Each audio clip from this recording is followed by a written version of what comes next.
ఎంతో ముందు చూపు కలిగినటువంటి భవిష్యత్తు పట్ల అవగాహన కలిగినటువంటి చంద్రబాబు నాయుడు గారి నాయకత్వంలో యువతకి మంచి జరుగుతుందని, మంచి జరగాలని, వాళ్ళ భవిష్యత్తు దేదీప్యమానంగా వెలగాలని చెప్పి ఆశిస్తూ ఆకాంక్షిస్తూ ఈ రోజు తెలుగు యువత ఏర్పాటు చేసిన ఈ కార్యక్రమంలో నన్ను కూడా భాగస్వామిని చేసినటువంటి సోదరుడు నితీష్ కి, తమ్ముడు శంకర్ కి, అలాగే మిగతా సోదరులందరికీ, తెలుగు యువత తెలుగుదేశం పార్టీ కుటుంబ సభ్యులందరికీ నా హృదయపూర్వక ధన్యవాదాలు, నమస్కారాలు తెలియజేస్తూ జై తెలుగుదేశం, జై తెలుగుదేశం, జోహార్ ఎన్టీఆర్, జోహార్ ఎన్టీఆర్.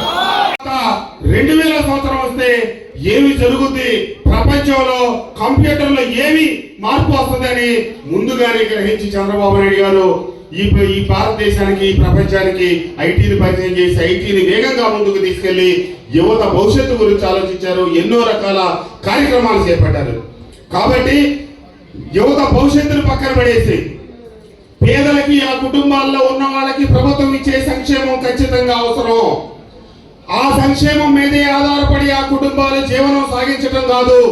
ఆ కుటుంబాలు తరతరాల నుంచి ఈనాటి వాళ్ళ కుటుంబ ప్రతినిధిగా ఒక బిడ్డను చదివించుకొని పెద్దవాడిని చేస్తే ఆ బిడ్డ చదువుకొని 50,000, 70,000, లక్షలు జీతం సంపాదించి ఆ కుటుంబానికి ఆసరాగా ఉండి తరతరాల నుంచి ఉన్నటువంటి బానిసత్వాన్నో లేకపోతే పేదరికాన్నో పారదోలే క్రమాన్ని వదిలిపెట్టి కేవలం తాయిలాల మీదే కుటుంబం